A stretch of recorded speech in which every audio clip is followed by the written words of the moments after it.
আসসালামু আলাইকুম। আজকে আমি আমার লাউয়ের বাগানে এসেছি। দেখতে পাচ্ছেন আমার লাউ গাছে লাউ ধরে গেছে। অনেকগুলো লাউয়ের জালি এসেছে। আপনারা দেখতে পাচ্ছেন গাছের বয়স কিন্তু বেশি নয়। আমার এই গাছের বয়স বেশি নয়, তো তবুও লাউ চলে এসেছে এবং অনেক বড় হয়েছে। এই বড় হবার কারণ আপনাদেরকে জানাই দিই, এটি মূলত 3G কাটিং করা গাছ।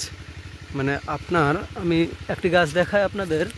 যেমন এই যে এই ডোগাটি দেখতে পাচ্ছেন, অনেক লম্বা হয়ে চলে এসেছে এই ডোগাটি এবং লম্বা হবার কারণে এর আগালটা আমি ছোট থেকেই এইভাবে কেটে দিয়েছি। এইভাবে কাটার ফলে কি হবে, প্রতিটা গোড়ায় আপনার আলাদা করে গেজ ছাড়ে, অনেক লম্বা হয়ে যাবে। এরকম করে করে আমি 3G কাটিং করে এই গাছকে অনেক বড় করেছি, কিন্তু গাছের বয়স কিন্তু বেশি নয়।